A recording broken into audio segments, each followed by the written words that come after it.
Tonight, Jackson County's newest tourist attractions and what that will mean for local businesses and the community. Follow the WCU track and field team on their road to the SoCon Championship. See how WCU's newest mixed-use facility, Noble Hall, is developing and what businesses we can expect to find in the fall. All that and more on Channel 1 News.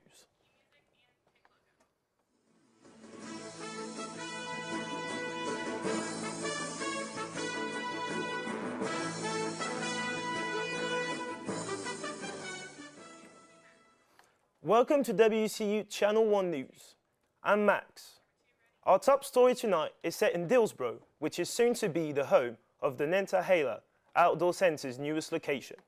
Channel 1 reporters Mick Cuffin and Sam Cook have more on the NOC. The NOC is a world-class outdoor entertainment complex currently located on the Nantahala River outside of Bryson City. Visitors from all over the country come to the NOC every summer to experience the adventures the NOC has to offer, such as whitewater rafting, kayaking, and zip lining. The NOC has recently announced they will be opening a second location along the Tuckasegee River in Dillsboro. Joining us tonight is Sam Cook with more information on what this new satellite branch will look like. Sam? Thanks, Mick. In the beginning of March, commissioners in the NOC finalized a deal that will allow the NOC to use over 17 acres of Jackson County to build the new facility. The second location will be similar to the original, offering kayak instruction, zipline tours, and more. There will also be a rental center and a retail store selling outdoor gear and apparel. The Dillsboro location will host events throughout the year, from community festivals to national level races. Back to you, Mick. Thanks, Sam.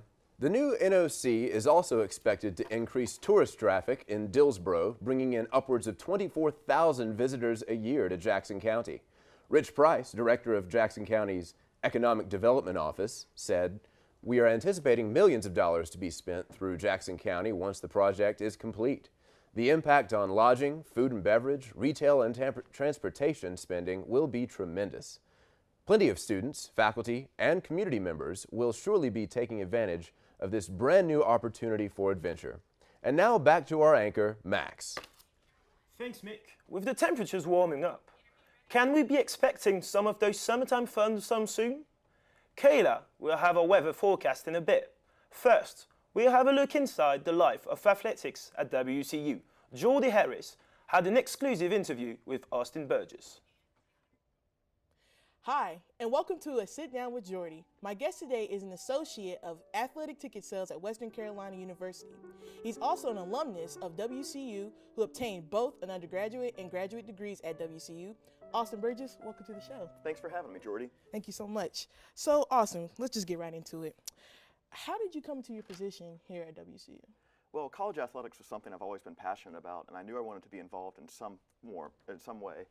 But I essentially just started introducing myself to the athletic staff at Western Carolina and letting them know my interest in any position available. And when this position became open, I just jumped at the opportunity.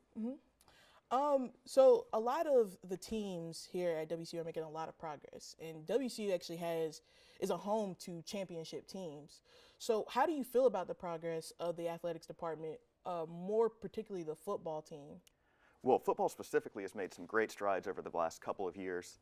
I know that Coach Spears put us in a position to be able to compete for Southern Conference champions every single season, whereas when I was a student here, it was mostly expected that we would win more than, a couple games a year. So it's been great. It's increased the attendance of a lot of our games and increased the excitement around the program. People are excited and talking about the program, which has been a great new step. Hey, sounds good, sounds good. On a more personal note, could you describe some of the biggest projects you had to face in your current role? Well, it's hard to pinpoint just one project, but I'd say one of the most exciting projects I've done has been organizing and managing the ticket sales for the Southern Conference basketball tournament, which was held in Asheville. I also got to work with the Catamount Club and organizing the pep rally event that they hosted at Scully's, and it was just a really exciting project and time to be around. All right, that sounds really, really good. What is, as far as, I guess this kind of correlates with the projects, what are some of your biggest challenges that came out of your position? Well, since Western Carolina is located in a fairly small market, we continuously face the challenge of increasing our number of attendants and number of season ticket holders for all our events. And that involves tapping into new markets, surrounding markets in Western North Carolina, such as Waynesville, Asheville, as well as expanding out to some surrounding markets in other states, such as Eastern Tennessee and Northern Georgia, just to try to increase the fan base and increase our attendance throughout the year. Okay, okay. And since you're behind the scenes, has your perspective on college athletics changed over time? Oh, definitely. I think the NCAA has a lot of rules and regulations that a lot of just general fans aren't familiar with, and it's very, very strict compliance issues that any little error could set it off, and you could be in trouble for recruiting violations or just any sort of NCAA violation that could really set your program back. And just being aware of all those and studying all the rules and regulations has been really eye-opening to me. Okay. All right, sounds really, really good. And just to finish off, since you are a former student here at WCU, what are some advice you could give for up-and-coming seniors that are about to graduate and move on to the real world and get some experience in the job world? I would say just go out and network, meet people that in the field that you're interested in, just get your foot in the door, let them know that you're interested, let them know that you're willing to take on any job, and at the same time, just be willing to take any job just to build that experience, because if you're good at what you do and they're impressed, you'll be able to work your way up. Well, that sounds really good. Thank you, Mr. Thank you again, Burgess, for Jordy. coming out. Thank you so much. We appreciate it. Well, that's all the time we have. Thank you so much for answering our questions, and we hope to speak with you real soon. And ladies and gentlemen, our show is now coming to an end. Thank you for joining us today, and we hope that you will be here next week for a new episode of A Sit Down with Jordy. Goodbye, America. Thanks for that insightful interview, Jordy. Now to the Skywatch weather forecast with Kayla Leduc. How is it looking today, Kayla? Good afternoon. Thank you, Max. Today we are experiencing beautiful blue skies in Cullowhee and warm temperatures in the surrounding area, as you can see.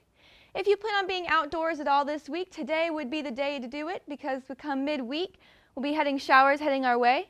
As you can see, there is a massive storm brewing up in the western states and pressure coming down from the northwest, pushing it in our direction. So we'll intend to see it hit Cullowhee about Thursday morning. Now with your forecast for the week, Monday and Tuesday should be sunny and warm. Wednesday start to get a little cloudy. And for Thursday and Friday, you might want to grab your umbrellas and rain boots when heading out. It could get a little wet out there. However, making our way into the weekend, things should start to dry off. Sunny weekends always seem to make the rainy days just a little bit better. I'm Kayla Duke with your Skywatch forecast. Back to you, Max. Thanks for that report, Kayla. Now, let's take a look at WCU track and field after a short commercial break. Are you tired of pushing dirt around your house? Tired of paying high prices for cleaning products that don't work? Tired of fighting those pesky dust bunnies? Then we've got something for you. The Superman of brooms, the Duster Cluster, is here to save the day. It is a broom set complete with a broom and dustpan, but unlike the usual dustpan, the Duster Cluster has an additional compartment, a silicone comb located on the cluster pail to capture the stray pieces of dust and debris that hangs on the end of the broom. The Duster Cluster is for the neat freak in us all. This allows you to keep your broom ready to be used to the best of its abilities without having to remove dust and dirt manually after each use. It's great for the pet owners, business owners, and those always on the go. Hi, I'm Ashley Williams, and the Duster Cluster changed my life. As a full-time student athlete, I don't have time before practice or the strength after to waste on using a basic broom. I'm 6'5", and using a regular broom hurts my back. I've tried other products like the Swiffer, but they just leave me disappointed. With the Duster Cluster, I have found my perfect match and now have time to do what matters most to me. And it's only $9.99 plus shipping and handling. But wait, there's more. If you order now, you can get not one, but 2 Duster Clusters. Get yours today and help another one fight the dust. Call 1-800-NO-MO-DUST.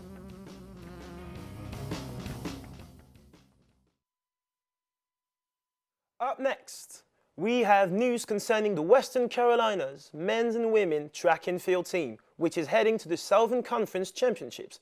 Here is Ashley, who will tell us a bit more about it. The men's and women's track and field season is in full swing right now as we head towards the conference meet, which will take place right here at WCU for the first time in 4 years. Leading the way on the girls' side, coming off of a tough loss indoor, are plenty of seniors ready to take their last attempt at another ring. Former all-conference runner Karina Archie McMillan will be participating in the 400 and the 200, along with two-time champions Taylor Carter in the 100, 200, 4x1, and 4x4, and Holly Gaines in the 400 and heptathlon. The men's side is a different story as they haven't won an outdoor title in 3 years. However, this year looks different since the team is stacked in the long jump, high jump, and triple jump with 3 freshman sensations. Jamie Brown, who recently broke the school long jump record with a jump of 25 feet 2 inches, is going to be stiff competition in all 3 jumps. Shaquem Jackson and the high jump leader Tyree Adams will also be great competitors. Indoor champion senior David Johnson is number 2 in the conference in the triple jump and will also be in the mix in the long jump as well. That's all we have for this year's championship. WCU hopes to bring home another ring this season. Back to you, Max. Up next, we have an interview with the cheerleading coach at WCU. Hello, I'm Christy Watkins with the Christy Watkins Show, and I'm here today to present a special piece on the Western Carolina cheerleaders and their road to nationals. Here to give us some insight on what all happens inside and outside of the gym is the WCU cheerleading coach, Courtney Kirby. Hi Courtney, how are you? I'm doing well, how are you? Good. So to start off with, what is Cheerleading Nationals and where is it located? The NCAA Cheerleading College Nationals is the biggest stage in college cheerleading. It's the equivalent to the National Championship, Omaha for baseball. It is the biggest stage that we can compete at. Teams from all over the country will be there representing their schools, and it's in Daytona, Florida, and we leave next Wednesday to go. Awesome. Well, I can imagine that's pretty competitive. So how many hours does it take a team to get a routine ready to compete in Daytona? Well, we start in January. Normally the last weekend we do a choreography camp with the NCA and they come and teach us our routine. And then throughout the next 4 months we will do weights throughout the week, and that's normally 2 hours, 2 hours of cardio to prepare their bodies for the actual routine. And then we normally do 3 to 4 hour practices a week. Wow. So I understand that you are an alumni cheerleader Yes. from Western Carolina yourself. Yes. So what was it like to compete on a stage that big and represent your school at a competition that size? It's something that's very hard to explain. You know, you're down there with the best of the best from all over the country in all different divisions, showing off what you have worked so hard for and the talent that you have and the talent you can bring from a small school like Western Carolina. And it's one thing that makes you very, very proud of where you're from, and something that I will cherish for the rest of my life. We actually have a picture of last year's competition, including yourself. Oh, wow. So after all the hard work that these girls and guys have put in and all the hard work that they have yet to accomplish, do you have any encouragement that you want to offer your athletes? Oh, goodness. One thing that we always like to say is, I'll do it for you if you can do it for me. And that is a saying that we take to heart. If you will work hard for each other, you're going to work hard for yourself as well. And it's an experience that I can't give to them. They have to make the most of it themselves, and I know that they will. You know, and I wish them all the luck in the world, as much as I wish as I could suit up and go right back out there with them. It's their time to shine, and it's their time to show what Western Carolina has to offer. And I know they will do so well. They've worked so incredibly hard. I can't even express how hard that they worked. And they're a very talented team, a very young team. So I'm very excited to take them down there to show this nation what they can do. Thank you. Well, that is all the time we have for today. Courtney, thank you for joining us. It's been a pleasure. Thank you. And I would like to wish you and your team the best of luck as you guys go to compete in nationals. Thank you, thank you. I'm Christy Watkins, and we'll see you next time on the Christy Watkins Show. That was a very insightful interview. It's so great to see the WCU cheerleaders prosper as they aim for a bright future. We're going to take a quick commercial break, but when we come back, Noble Hall, the new dorm, and shopping facility that everyone is talking about. Just what exactly does this new dorm entail? All that and more when we return. Do you completely lack athleticism? Are you constantly losing board games? Do we have a product that's about to change your life? Introducing TestiFlow, the testosterone booster for men. Hi, I'm Dr. Argentina Fargo. We have created a testosterone booster focused on concentration centers in the brain, improving the quality of men's lives more than ever before. TestiFlow targets centers in the brain controlling confidence, coordination, and critical thinking. These centers are boosted so fastly that you can be transformed from less than to greater than. But hey, don't take it from me. Listen to some of our amazing testimonials just like you. Before TestiFlow, I was always picked up last. Now I get picked up first because I make every shot. Thanks, TestiFlow. Before TestiFlow, I was condemned to a life of 3 words in Scrabble. Now, everyone knows me as international champion Dmitry Perstovovich. Spasibo, TestyFlow. What more do you need to hear? For a low price of $19.95, you can order confidence and ability in a bottle. But wait, order within the next 10 minutes and we'll guarantee you a pre-order of EstrFlow, the estrogen booster for women. EstrFlow boosts estrogen in the female brain, especially in the areas of mind control powers, allowing women to command men to do their bidding with more ease than ever before. What are you waiting for? Order now and feel the flow. Effects may vary from person to person and may last for up to 8 hours after consuming an entire bottle. Do not consume more than 1 bottle of TestyFlow in a 24-hour period, as you may experience feelings of totalitarian oligarchy. Do not use birth control while taking TestyFlow, as it will render completely useless. Noble Hall is one of the new facilities that will make its debut this coming fall. It will be a combination of a shopping facility and dormitory. The building is named after the Noble Nine, a group of 9 trustees from the late 1800s who played major roles in the development of Western Carolina University. Noble Hall will include a full-service restaurant. The restaurant will seat about 200 people with a patio providing outdoor dining options, an outdoor equipment and bookstore with a coffee shop, convenience store, sandwich shop, upgraded subway, and 400 student beds will be included. Noble Hall will be replacing the strip of businesses that suffered massive damage from a fire 2 years ago. Students quickly jumping at the opportunity to secure their place in the new dorm. Let's hope all goes well during the process. And that's all for today. Thanks you all for watching. My name is Maxim Moisin of Channel News 1 signing off. Have a great day.